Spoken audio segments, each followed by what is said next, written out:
Okay, this looks good. Hello, good afternoon. Thank you for joining us here at the Royal Statistical Society's Merseyside local group for our first online event of the year. My name's Liam Briley. I'm the chair of the Merseyside local group, and I'm very pleased to welcome you to our talks this afternoon.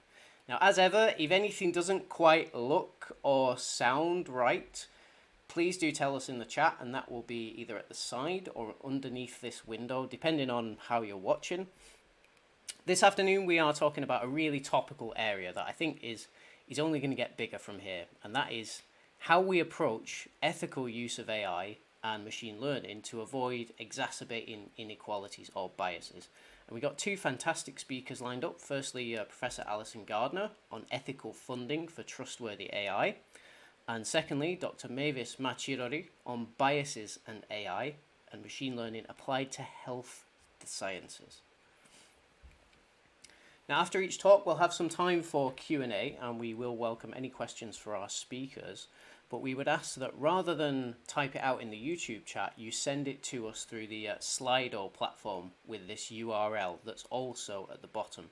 So all you have to do is use another window or another device, visit this URL, sli.do/163 with your browser, and then type in your question.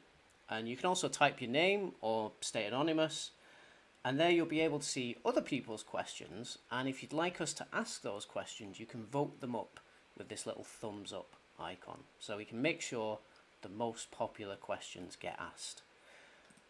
Before we start, just some obligatory information about the Merseyside local group. If this is the first time you've attended one of our events, then welcome. We host 3 or 4 events a year with speakers on various hot topics in data science and statistics. For our upcoming events, I expect we're going to have one more online event in the next few months.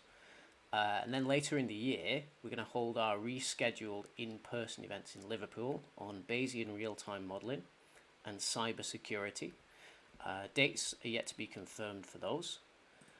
And you can find out more about us on the RSS website at this URL, where you can subscribe to our newsletter. We send out information about relevant local events every 2 months or so. And you can also stay in touch with us via Facebook or our Twitter at RSS Merseyside. No doubt you've realised that we have a YouTube channel if you're watching this, but you can also subscribe below to get updates when we release new videos. Now, I imagine many people watching will be an RSS member already, but if you're not, the Royal Statistical Society membership is for anyone interested in data and statistics. And it offers a wide variety of benefits, including access to events, training, opportunities, and discounts. And you can also register for our annual international conference, and this year it's in Aberdeen in September.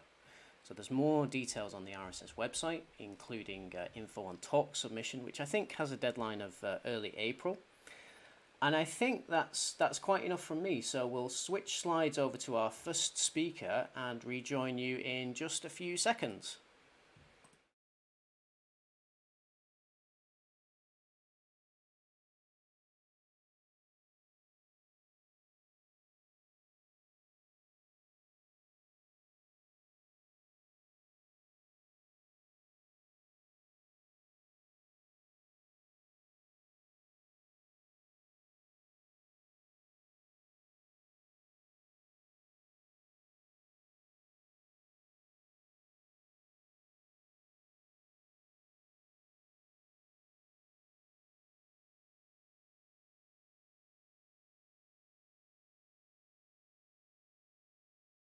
Brilliant.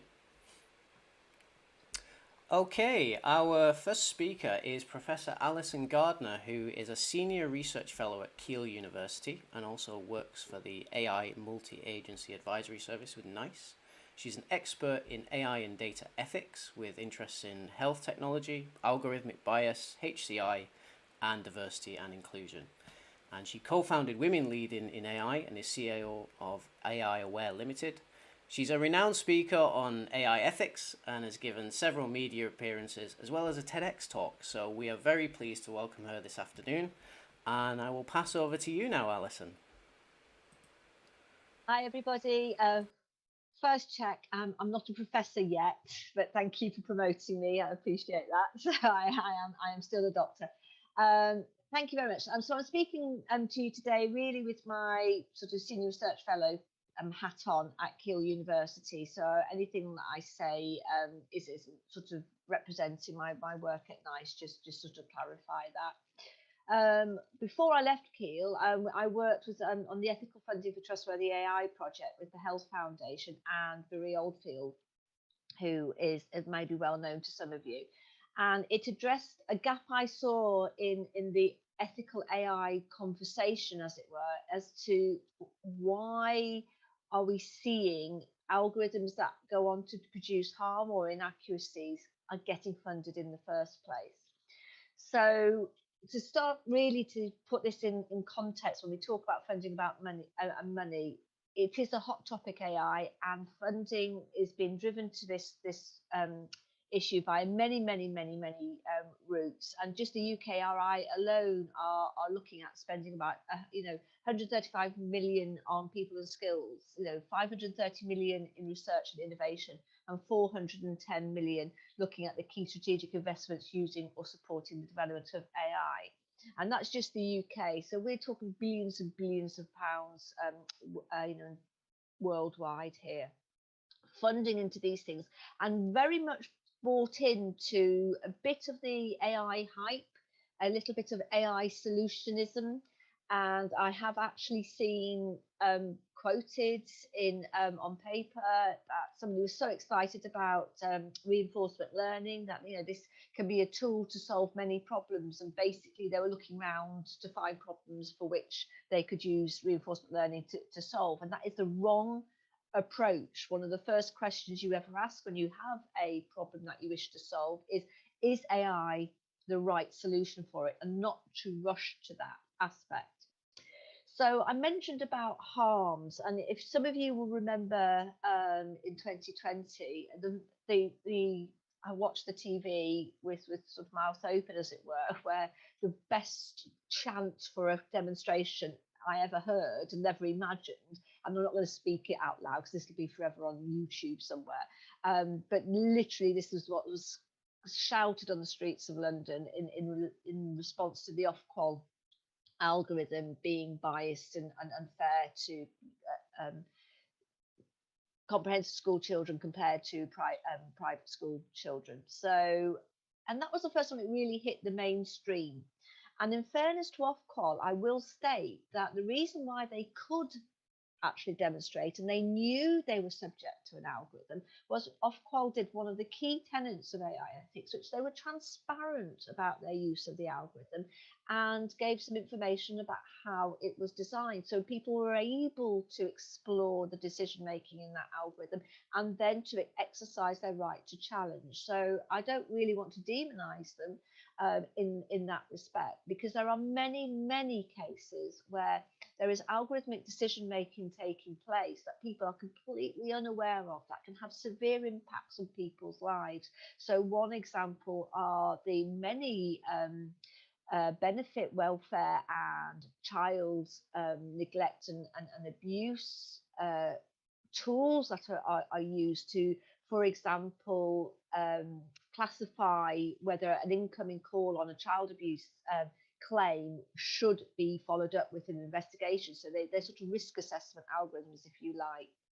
And these were very popular and were being implemented in many councils across the UK following the Allegheny algorithm that was developed in the United States. Again, quite openly, it was open source, it was developed by an academic, they were aware of the limitations, but how these systems were deployed caused lots and lots of problems. And people weren't aware of their inaccuracies, their bias, and their unfairness. And those that were impacted by it didn't know that they were subject to this type of decision making. And I can talk in a great deal of length about those type of systems, because they are often not used for the right reason. They're often used to reduce the amount of employment costs and not necessarily to make things more efficient, in my view.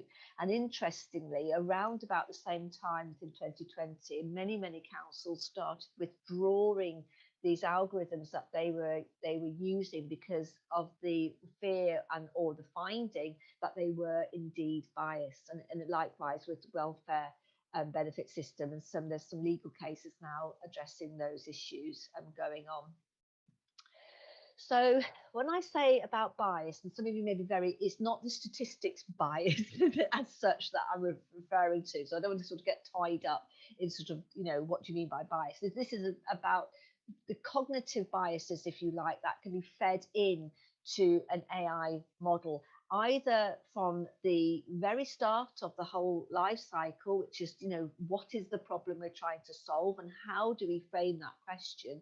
So a classic example would be the visa streaming tool that was generated by the government and who quite rightfully withdrew it.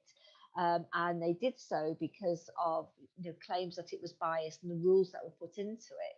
And I'm not saying again this is the visa streaming tool, but it could be, what was the business case for that? Was it to reduce the amount of people who are able to successfully get a visa? So we set threshold limits quite high, or we decided on rules that would have to be adhered to allow that. So those were fed in, so nothing to do with the model itself, but fed in to the features that were required.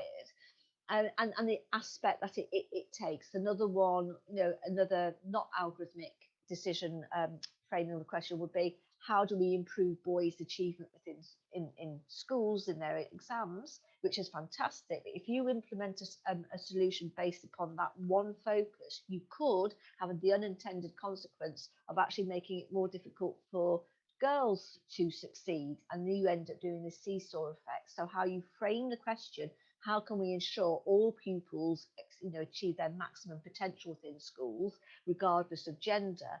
That is the way you should frame the question. So it's very, very nuanced. So you have to be very careful. Likewise with sourcing your data, what your data source is. And I'm not going to touch too much because I don't know, Mavis, if you're touching on this, the next speaker, but where you get those sources from, why that data was collated, for what original purpose, as well as the quality of that data and the level of missingness and representativeness within that data set. So you have to be very critical.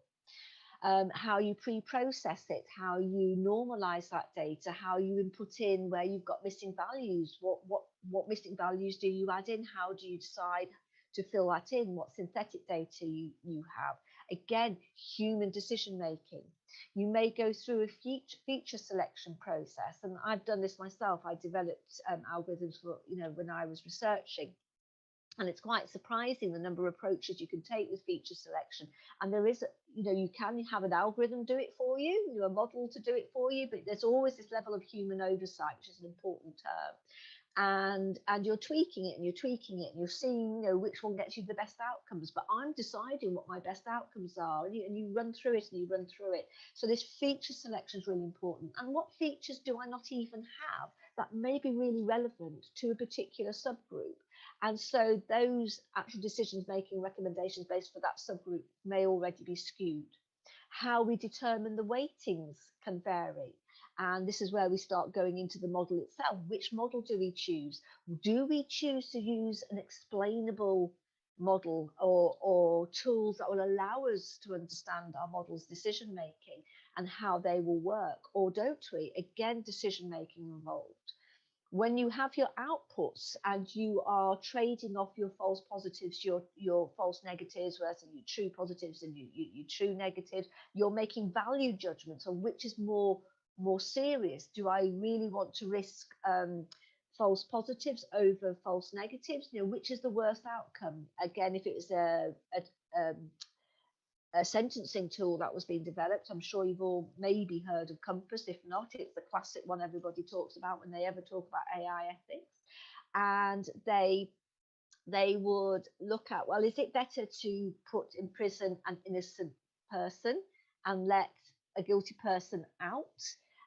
Which is the most important issue? Again, if it's a diagnostic tool, that might involve quite an invasive procedure if you're wrongly diagnosed. Is it better to wrongly diagnose somebody with a cancer rather than miss somebody who does have the cancer. And you have these thresholds constantly trading off between your accuracy, your false positives and your false negatives, and looking at your fairness metrics that you choose. Because even if you implement fairness metrics, some actually disagree with each other. So if you look at group harms versus individual harms, they can actually disagree. And this is a good debate if you look into the compass issue a little bit deeper.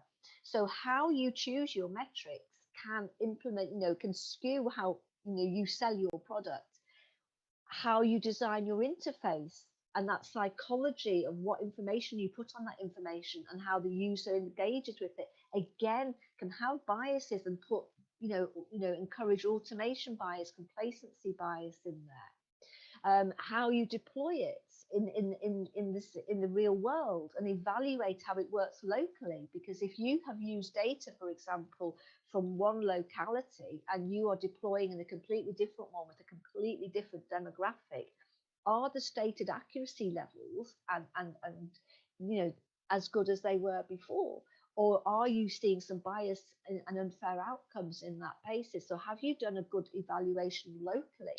And how you are aware of the deployment environment, because some of these inaccuracies and problems with systems happen post deployment. And one of the big gaps in currently looking at is about real world monitoring, because you can get drift in use, you can get drift in data, but you can also get drift in the operational environment, which can be an issue. And this leads us on to change management and monitoring. So the key thing about this is human decision making is involved, and this is why we tend to still, even when we try our best not to, produce biased algorithms that can, if they are not carefully mitigated for, all of these risks can cause harm. And so this is where the field of AI ethics grew, and we have, looking at regulation and governance, which is where I now work mainly, and I deal with standards and regulation within the health sector. But this links all to issues such as AI assurance and AI audits. AI auditing now is becoming quite a growth field and an area of big interest in this idea of real world monitoring. Diversity and inclusion is absolutely core, both in how you identify the problems. Are you just identifying a problem that will help or affect, white males? The Fitbit thing where they designed all these fitness things, and yet they they never thought to think monitoring, the menstrual cycle might be a useful tool, or the idea of these systems don't actually work as well on black skin for historical reasons with photographic technology and light technology, all the way through to how you develop the teams, and your team should be diverse, because they're the ones who will spot the potential risks and the things that are missing and how you can deal with that. And then your understanding of bias and explainability, because if you can't explain the decision that's been made by the model or the outcomes of the model, can you really therefore follow through with that without good understanding? You should certainly understand the accuracy and the probability levels there. Compass, which was used to decide on whether people should have parole or not, or should be sentenced to prison or not, had only a 60% accuracy overall, which wasn't much more than untrained individuals sitting around a table looking at some key information. So this big hype about using AI that would be more accurate, more dispassionate, more objective, isn't always the case. And then we start hitting into the areas of transparency and accountability, which is, as I started in the beginning of the talk, looking at the off-call algorithm, that, if you're transparent, that is absolutely a must, and therefore you must be held accountable and be willing to act on that. And of course, they withdrew that algorithm quite rightfully and made mitigations against it and changes. So lots of issues dealing with that. The main ones are social impacts and inequalities, which links into sort of issues with liability. But I will very quickly mention environmental concerns. And there was a very well-known and paper out from the Google AI ethics team that was before they got summarily sacked, looking at, it's called stochastic parrots. So if you look up AI and stochastic parrots and Timnit Gebru, you'll get that one. Looking at the environmental costs of some of these huge models that are being run, and you need to consider all of those factors. So that gives you a little bit of a background of why I'm an AI ethicist and why it's important. And there's been lots of work since about 2017, 2018. This really started to take off. It's not a new field, but it really was a very tiny field where everybody was running around waving their big data sort of excitement, and everything was big data and all was brilliant, and Silicon Valley, and we're all going to make millions, and we're hey, a bit of a Wild West. And then you had these calmer people going, well, I'm not so sure. I think you need to be a bit careful. We're not as good as everybody's claiming. Take your rose tinted spectacles off. Let's look at this in a sensible way. It will need to be governed. And so we have loads of governance principles out there and ethics principles. This is EFTAI, so this is from the EU assessment list for trustworthy artificial intelligence for self-assessment. And you can see there all of the areas that they are asking you to look at to ensure that you are producing a system that is safe, effective, and free of bias. Well, nothing's ever free of bias, but it's mitigated for bias so it's fair. And you can see things such as auditability, there's environmental well-being, avoidance of unfair bias. I'm going backwards because that's completely common sense. Traceability, privacy, obviously, resilience to attack and security. So you've got your cyber security, and human agency and autonomy. And these questions of human oversight is really, really important. And don't fall for the human in the loop argument. That is a human in the loophole. Having somebody who just automatically defaults to the algorithmic decision or recommendation and is maybe of a less experienced and a cheaper operator than previous is not human oversight. Human oversight means that their decision is augmented by the AI system, not replaced by it. So there's a big, strong push for that. And I use this example. There are many. But I want you to point out that underneath all of those technical approaches and governance approaches, they're asking for a fundamental rights impact assessment, which is really, really important to try and mitigate against any unintended consequences and harms. So I'm going to go briefly over the next section because I think it's less relevant, and there's a paper you can go and look on it. So I've been heavily involved in that one. And again, with the Ofqual, for years and years, I've been talking about this. And again and again, I see something that's been implemented and it's biased and it's causing unfairness and it's causing harm. And you just think, how do they not know? And actually, how did they get the funding to develop this in the first place? And I got very annoyed. So I did a tweet, had a strop, and in came Health Foundation and a couple of other of my colleagues in the AI ethics world and said, oh yeah, let's have a look at this and address this problem. So we spotted this bias in funding. So this is from a standard I'm involved in, and we're trying to take a life cycle approach to managing bias within algorithms. And it's all embedded within an IS management and ethical governance. But in all conversations I've had, never actually thought about funding. And I hadn't seen this mentioned anywhere. So we got together, we wrote a paper, and we had two proposals. Proposal one was that in any application, be it a tender or for a grant fund or procurement application, or anything like that, but we were focusing on academic funders at this point. So you should have an introduction of a trustworthy AI statement. So applicants are required to consider the potential negative impacts of their proposed system and to mitigate the potential harm. So they should have done a risk assessment in terms of bias.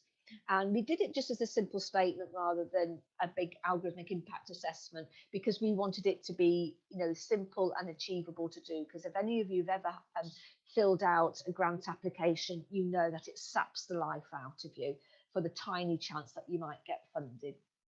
So we wanted to keep it simple. There are other solutions out there now. So the NHS have produced an AI, an algorithmic impact assessment requirement for access to certain data for some imaging data sets that they have. And it's not regulation, but they've made this a requirement, and it goes through an ethics committee before they agree whether they will let you have the data or not. So this is becoming embedded now, this type of approach.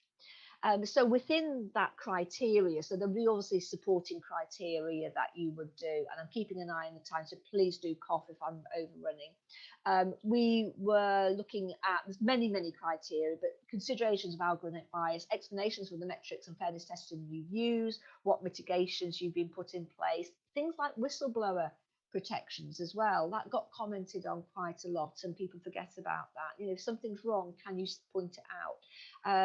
And obviously very key is the expected impact of the project, benefit and losses between diverse groups, considering intersectionality. So make sure you do that subgroup analysis to make sure all groups are fairly treated.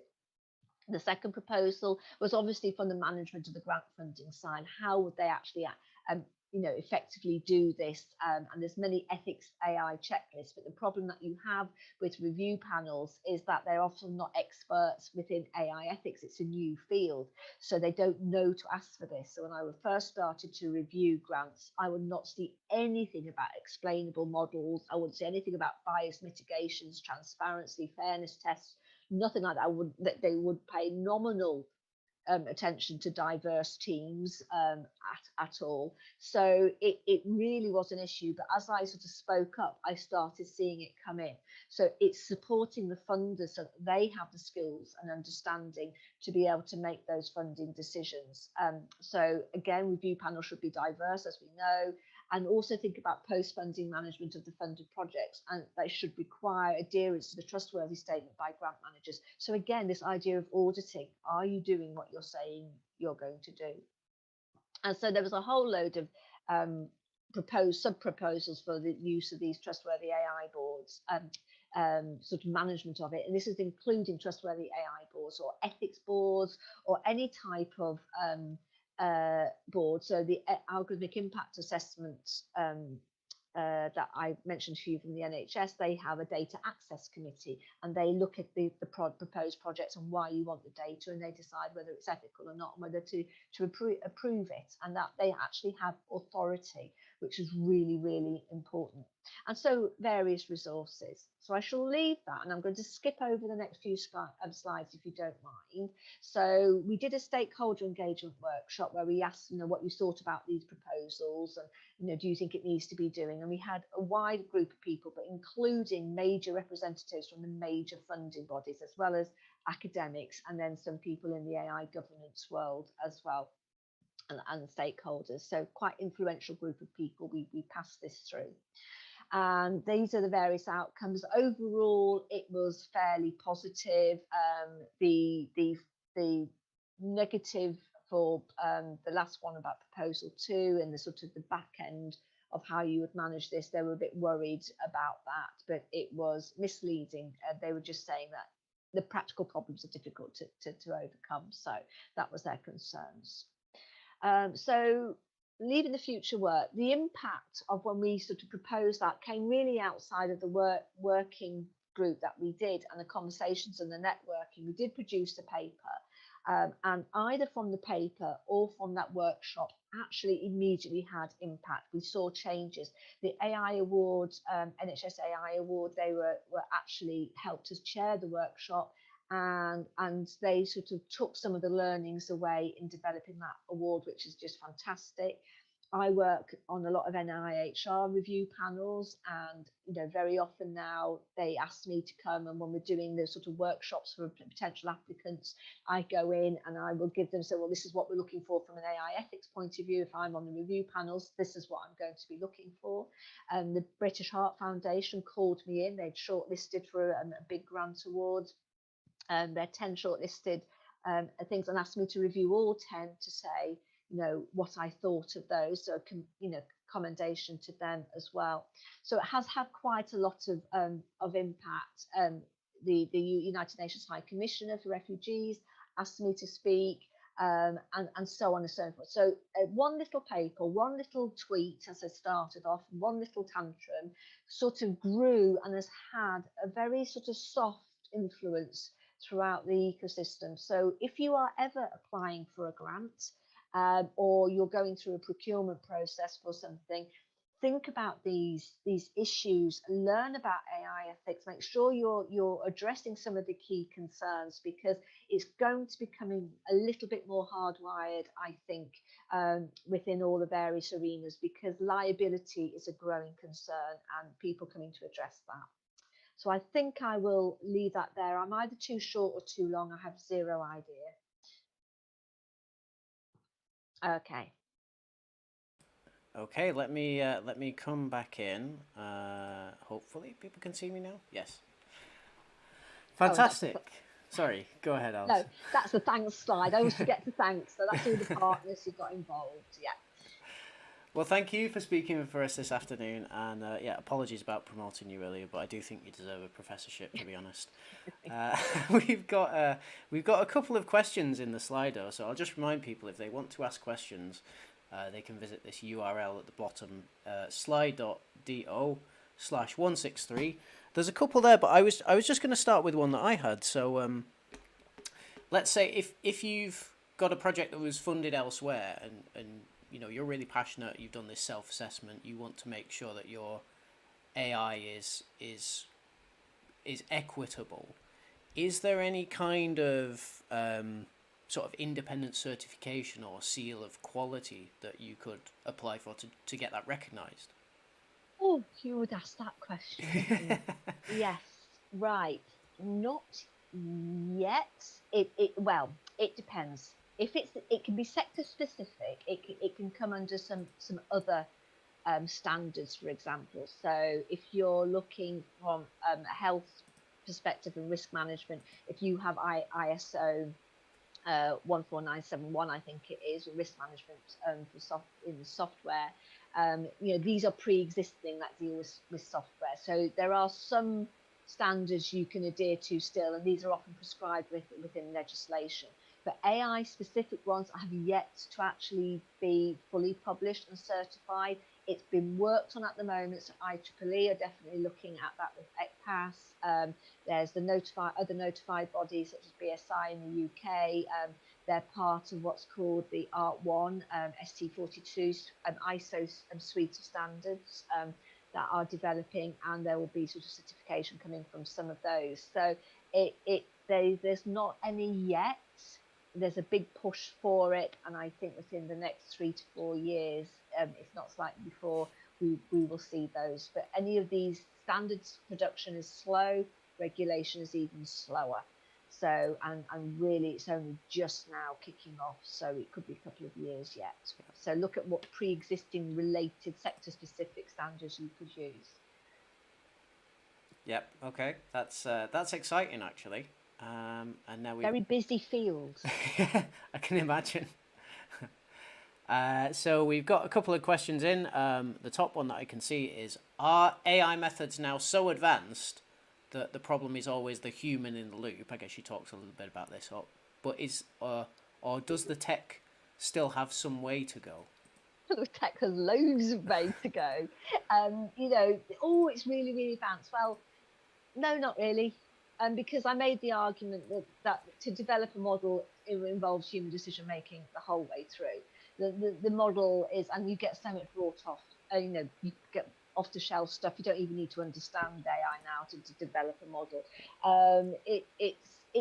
It's not that good. Again, I was at a robotics conference and it drives them nuts. You know, apart from the Boston Dynamics dancing dogs and stuff, they're fantastic. But you know, the technology isn't that good. The accuracy claims you need to be very, very careful with, particularly in less so in situations like engineering, but things sort of involving humans and stuff, and more complex cases such as healthcare. The accuracy isn't necessarily that good. It can sometimes be sneakily better, but it depends how you deploy it. And so you have to be very careful of it. So be wary of the AI hype, and just make sure you understand just how accurate this is for all subgroups.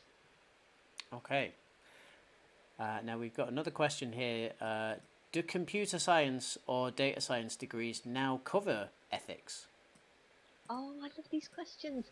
They didn't properly, in my view, but they are beginning to. So certainly the one I helped develop at Keele took what's called an embedded ethics approach, which I stole from Harvard's idea, where what we did is we embedded the approach in all of the modules. So rather than having a separate ethics module, we've ticked that box very grey.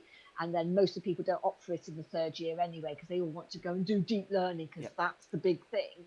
You know, I want to open my pencil case. Can I do deep learning to do that? No. But if you take an embedded ethics approach, it becomes part and parcel of what is developing you as a good data scientist, AI engineer, for example. And if you don't do these things, you are not a professional data scientist. It's a requirement. It's not an extra annoyance that you have to deal with. And a lot of the other universities now, you're seeing it growing more and more. Yeah, I think that's an excellent point. And we've just got one last question here. It seems from your talk that all AI systems in these settings need to be explainable. Is that right? Oh, that's okay. Some would argue that not everything needs to be explainable. You get into what's interpretable and explainable. So I have a slightly different take on what I mean by that. If a model is interpretable, you can actually understand its decision making, and it's, you know, it's not a black box; it's a white box. Explainable AI is a bit of a more holistic approach, of, you know, where you are being transparent about all of the decision making in and around that model itself, including your metrics and your threshold setting and stuff. So even if you are dealing with the black box, you can still have an explainable system if the user can understand the final decision coming out of it, if you see what I mean. Yep. I would always argue in high risk situations, it has to be explainable. And that might become a bit of an issue when you're dealing with liability in the future. Okay.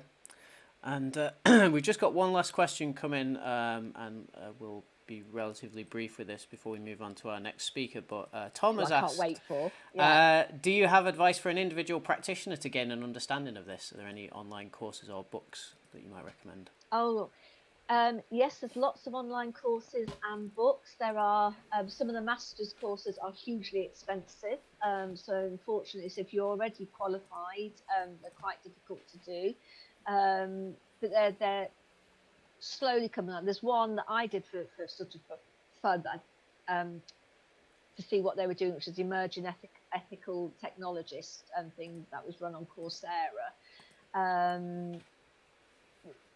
Yeah, there's not many that allow you to convert properly to understanding AI ethics. It will be a case of following the key players within the field, getting some books out and just Googling it. I mean, there's a lot of books out there now, you know, follow Timnit Gebru, look at the, oh God, Mavis, I know you'll know what I'm talking about. What was the, Gender Shades Project, that's it, you know, and just sort of Google, I think, and self-learn at the moment, because I don't think there's formal courses as yet, and if there are, I apologise.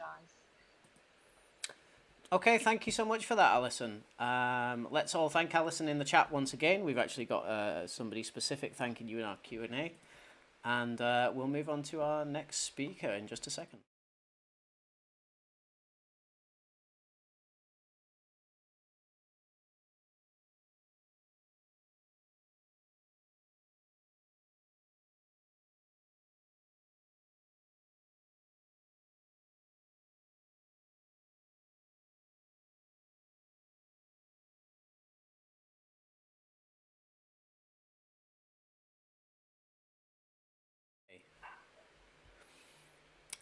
All right, so our next speaker this afternoon is Mavis Machirari, who is a senior researcher at the Ada Lovelace Institute. Her work interrogates data-driven and genomic technologies and their impacts on health and social inequalities. She has extensive clinical background in midwifery and social research expertise. Dr. Machirari was also previously a member of the World Economic Forum Future Council on Biotechnology, and her particular interests lie in the long-term legacies of digital health technologies on society. So I'm really interested to hear more, and I'll pass over to you now, Mavis. Welcome. Thank you, Liam, and thanks, Alison, for the previous talk. I really enjoyed that. I was also thinking as I was listening to Allison that it looks like we made some of our slides sitting in the same room, which is always really kind of heartening, right? Because you're like, okay, we're clearly kind of coming from, you know, the field from different lenses, but still have the same kind of issues at heart. So I'm at the Ada Lovelace Institution, and one of the things that we do is think about how to make sure data and AI work for people and society. But usually they're kind of assumptions about who we mean by society. And what I'm going to try and do is kind of unpick some of those. And as Alison has already been saying, when we hear about biases in machine learning or AI, we hear a lot of talk about kind of making systems fair, debiasing them, and there are even mathematical models, I'm sure some of you are already aware, that tell you what those concepts might look like. And for some practitioners and scientists, the aim is to make those systems ethical as well.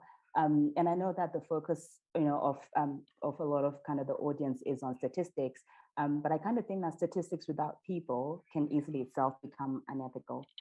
So I'll focus on what, you know, these issues might look like in real life. Um, and first of all, it's kind of also thinking about what we mean by making systems ethical or reducing bias. Again, it's for whom and how. And whether the solution is in the machine or in the people. We heard Alison talk about, you know, is this the right kind of tool to answer this kind of question? So I think at the core of all of these questions are a number of things which basically revolve around people, the data and their social context, and people's histories as well.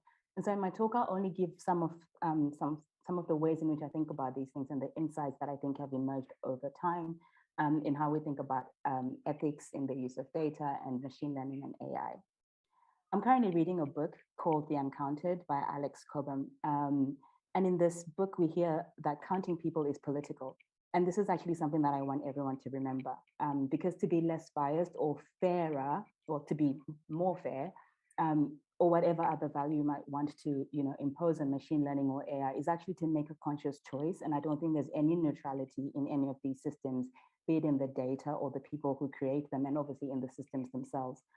So we need to be clear about what we mean by data and who's counted, what we mean by categories. We hear a lot of ethnicity, family, gender, and so on. All of these variables actually mean so many different things to different people and to different sectors. So even just those basic assumptions where we look at categories, already there are biases in, you know, in what those issues might mean or what those concepts might mean.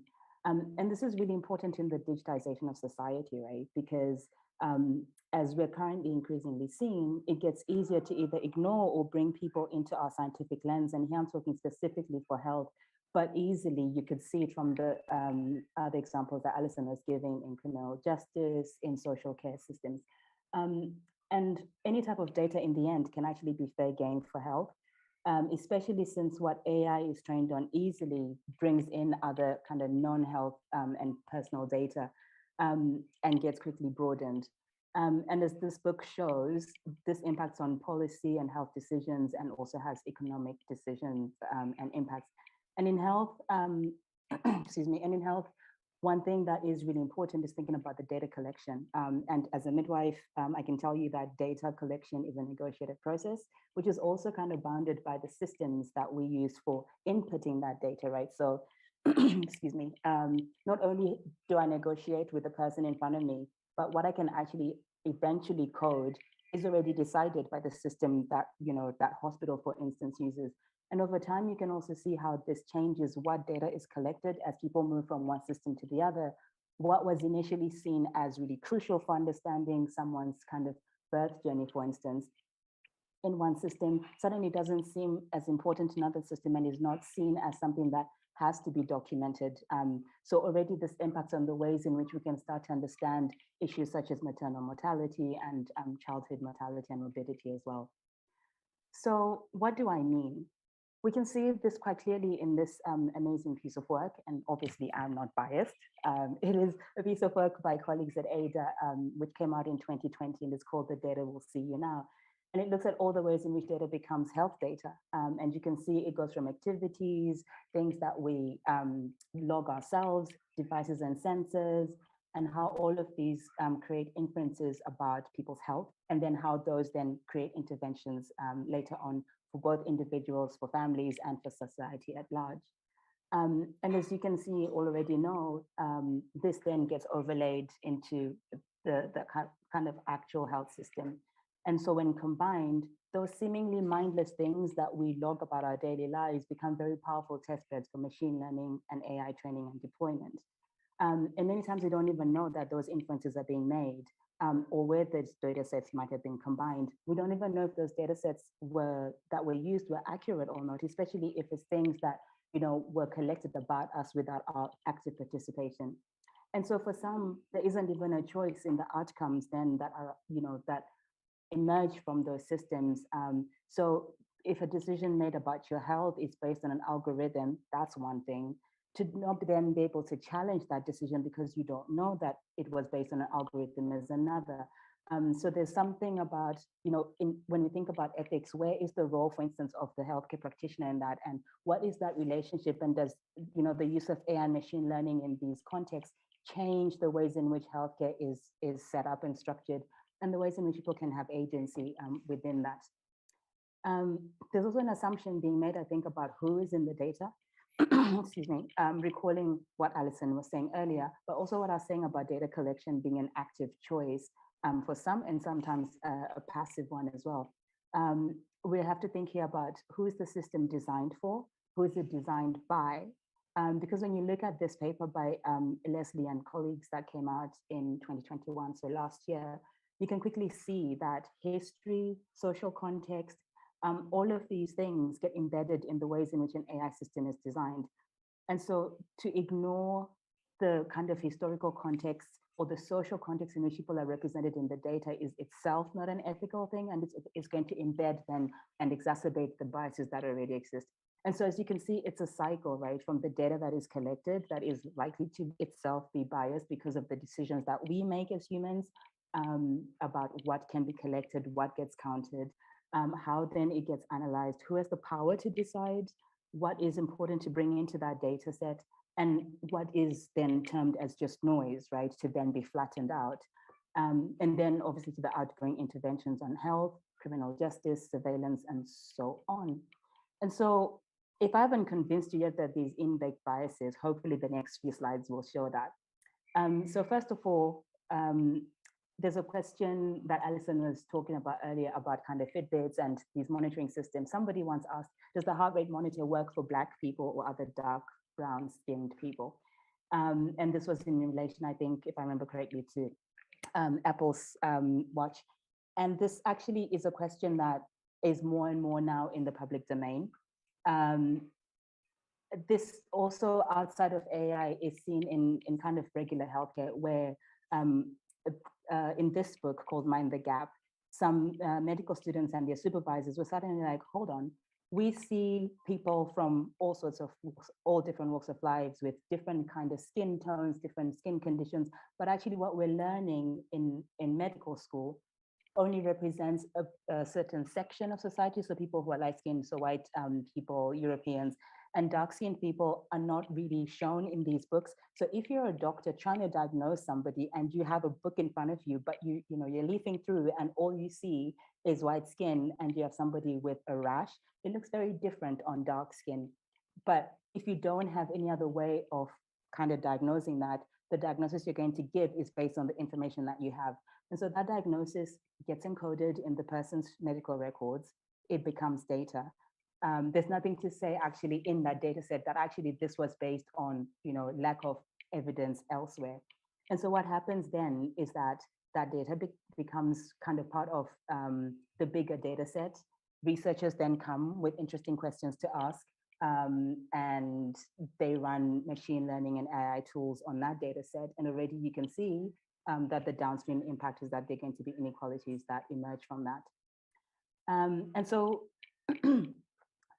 we see that what happens is exclusion. So Allison was talking about discrimination a lot. So these are the ways in which discrimination in healthcare happens because of the ways in which we use these tools.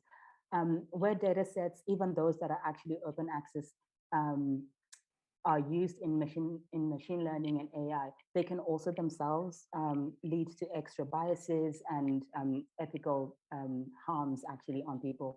So there's this paper by when that came out, I think it's 2021. I can't see properly on my screen.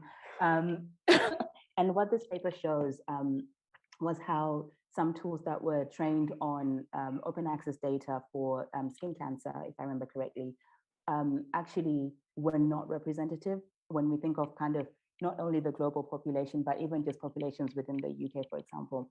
The authors show that the data sets that were used had less than 2% of the populations described, having their ethnicity described. Less than 2% of the populations had the skin color described. So if you remember what I was talking about in the book, Mind the Gap, and issues of kind of skin tone and how that doesn't actually show up properly on kind of on cameras and on photographs. Actually, what was then happening from that was these researchers, with all the best intentions of let's train these tools, actually were also themselves creating biases, right? Because then as a clinician in other countries who may not have the ability to look at thousands and thousands of images, you then take this kind of new model to make diagnosis, but actually you don't really know anything else about kind of, you know, the characteristics of the people where that data came from. And so what ends up happening is we have these issues where you know, reviews are launched to find out exactly why there are these biases in healthcare. And actually, like, it's not a new issue. It's just AI kind of encodes and exacerbates the already existing biases that we have in society. And so we'll continue to see these, right? If we don't think about embedding ethical decision making and kind of diversity by design, it will continue to see these kinds of questions about whether AI is actually working for people or not. And so we can definitely use AI to kind of think about, you know, where we are at the moment and how to make people's lives better. Today, a colleague actually shared this with me, which is a trial apparently where scans are going to be kind of mixed with AI tools to figure out which people are more at risk of stillbirth and other conditions such as preeclampsia, which is obviously fantastic. But you also have to consider that there are other issues going on within maternity system that have nothing to do with kind of what scans can tell us, right? So while we can remove biases and adverse outcomes, where does that sit, for instance, with the historical fact that Black and Asian women in the UK, and actually it's not so different in the US also, face between 3 to 4 times more risk of adverse outcomes than, let's just say, white counterparts. I'll say that quote unquote, because actually even just those terms and that language is itself problematic. So I will acknowledge that, but for the basis of this talk, we'll just kind of go with those terms. What this chart shows actually is that maternal mortality in the UK, this is the number of women who gave birth and died after 24 weeks of pregnancy up to 6 weeks post-birth, is at a decline generally, but actually that data hides a lot, right? Because a study last year by Kenby that came out in April showed that there are actually risk factors for miscarriage, which when you think about when you disaggregate the data, include being younger than 20, being older than 35, being Black, coming from a population where you work night shifts, air pollution, exposure to pesticides. So suddenly it's not just about, you know, the biology of the patient in front of you, it's what else is being fed into the system. So if we're looking at deploying AI and saying, oh, look, we can actually predict these outcomes, what other data has gone into that? Is it only looking at kind of the biology and what's in front of us, or is it looking at kind of the social context where people are coming from? Are they exposed to other kind of factors as well? And so we also see this, this comes from a website called the National Institute for Healthcare Management that catalogs a lot of kind of studies. And this just shows one of, I think many of you might know this already, but there was a study that came out in 2019 where kind of hospital policymakers were trying to, again, reduce costs or at least predict which kinds of patients would need more intervention. But what they hadn't factored was the fact that historically in America, certain populations can't access healthcare. So the fact that people were not going to hospital didn't mean that they didn't have comorbidities. It just meant that they couldn't afford. So actually looking at that showed that, you know, they needed to have kind of acknowledged that and anticipated those kind of historical conundrums. But I'm not all doom and gloom, I will say. AI can actually be used to show where our biases exist.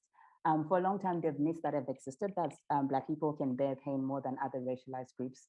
But you have to ask if they do or if they've had to for historical reasons.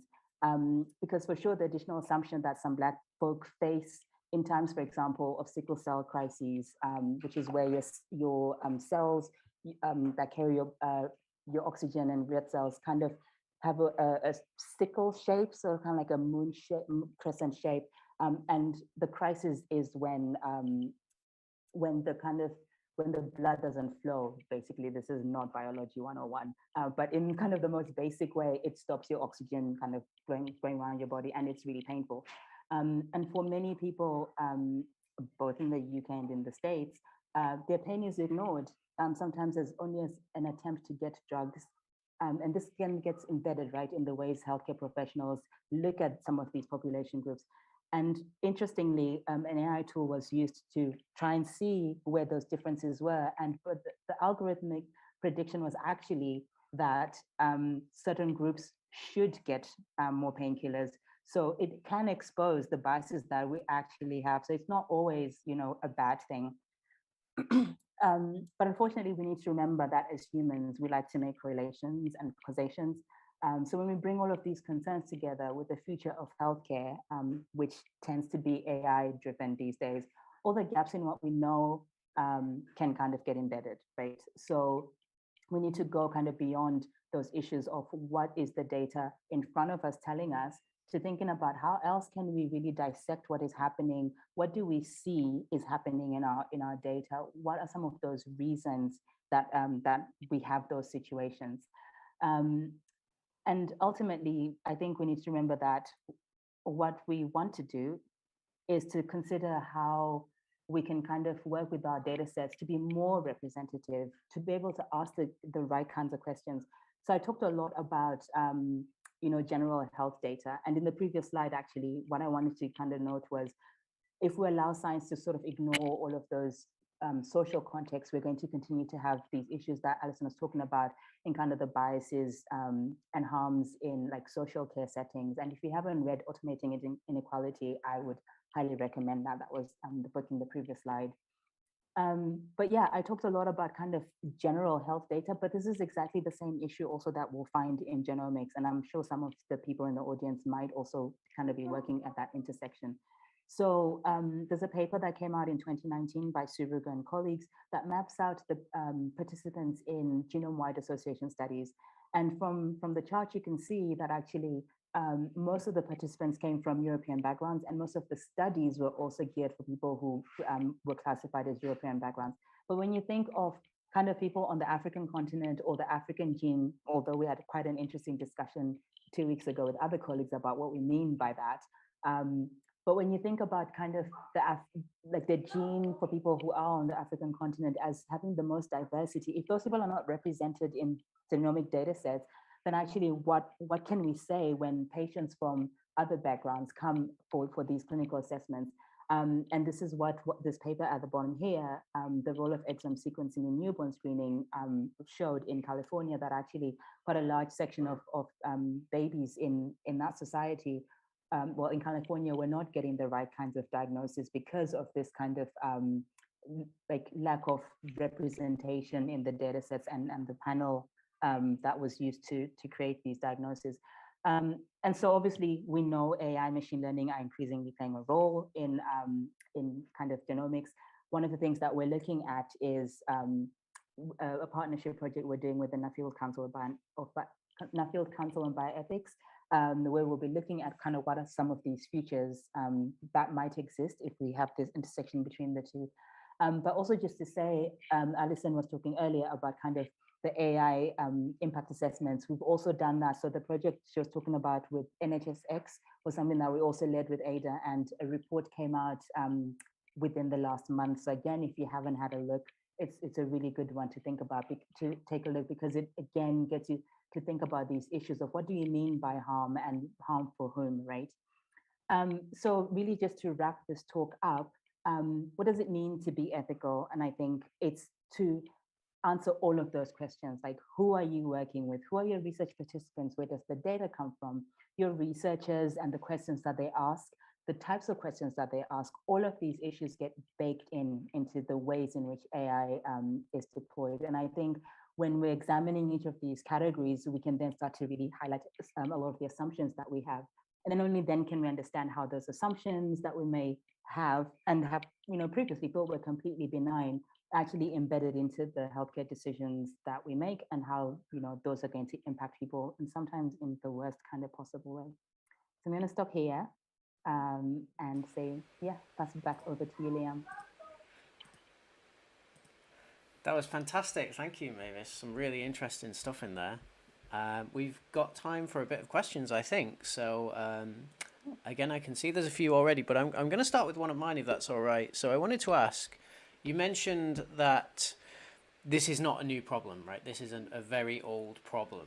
But do you think that AI as a platform has more hope of building in solutions, even though the problem's baked in, than what we had previously?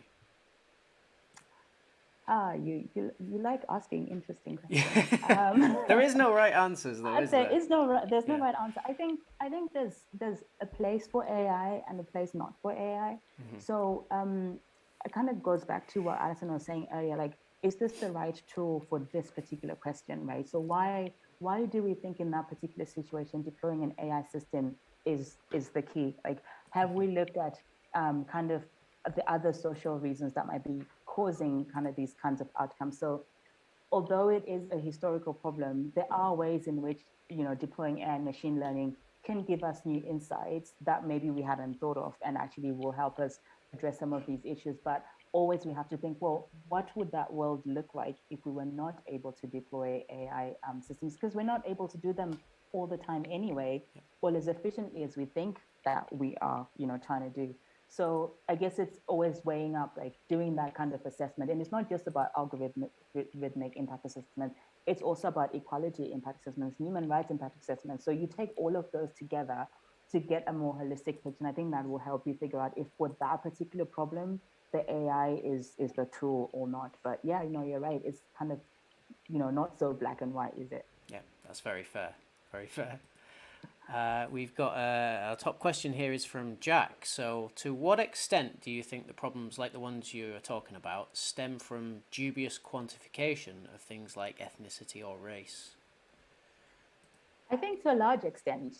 But I also kind of am sympathetic, right, to the people who do kind of use these categories, because you need to start somewhere. Mm-hmm. And as much as I'm like, ethnicity can be a rubbish category, because what does it actually mean to be classed as Black British or Black African or White African even, right? Like what does that all mean, and how does that label correlate or map with the way someone actually experiences that identity within society? Mm-hmm. So there's kind of like the social and sociological, I suppose, anthropological understanding of what these categories mean. But there's also a need to start from somewhere. So I'm really sympathetic to people who have to make those decisions. And I guess the thing to kind of then think about is, beyond just a single category, what else can we be bringing in, right? So can we overlay other data on like where people come from, like in terms of, I'm talking about geographies and place and space and a kind of pollution in those areas, and healthcare spending in those areas, because sometimes that tells us a lot also about the ways in which people are experiencing health and social care conditions that just an ethnic category isn't going to say. So I think we can use those categories in kind of creative ways, and they can be useful. But again, it's kind of, we need to interrogate exactly what we mean, but also if that category is the right kind of category, like what is the history behind it? Because obviously, like things like ethnicity have changed. I mean, the whole time I've been in the UK, I think we've gone from like, well, maybe even before I was in the UK, it was like 4 categories in the census, and then to 8 to 16, who knows, like, what the next categories will be like. And as much as we need to make those terms work for people, we also have to kind of figure out a way of like, do we just call quits on creating some of these categories, or do we find a way in which we, kind of use intersectional approaches to make that work? I don't know if I've answered the question. I kind of feel like I've rambled. Yeah, well, I think you have. I think you have. I've got another one for you here, though. So, where do you see the need for most change? So, is it in the underlying data, the way algorithms are applied, or their use in practice? I think all of those, right? One of the things that I find interesting, coming from kind of a healthcare background, is that people who go into healthcare are trained, right? So you're trained, you swear oaths, you're kind of aligned with a professional body. You don't really seem to see that a lot in AI systems, right? So anybody can create an AI system, anyone can write code. What then happens? How's that code, evaluated? How's it audited? And if I write code on my laptop right now in Zimbabwe, but then Google decides actually that's a really interesting piece of code, is there kind of a due diligence that will happen where they go, as we scale up from like your front room to a global society, who's checking like the biases that I put into that? So there's something about, yes, it's the code itself, but it's also the ways in which practitioners come into this space. So there's a very interesting kind of overlap that's happening where AI engineers, are coming into the healthcare space, into the genomic space, for instance. But actually, what training do they have, right, to understand exactly what that healthcare space really means? So it's exciting, but it's also really scary. So there's definitely the ways in which the practitioners are coming in, the expertise that they bring within that, and where it's not regulated. I think there potentially are more problems that will arise.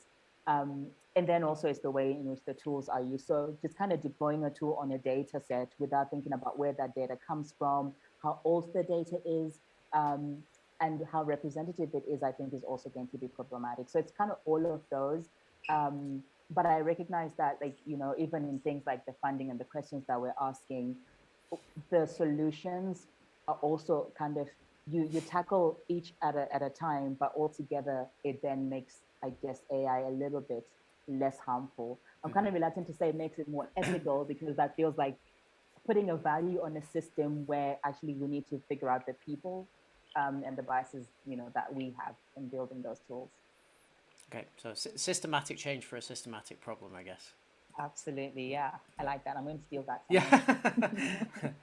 Okay, it looks like we don't have any more questions at the moment, so it probably seems like a good point to close. So I would like to thank both our speakers once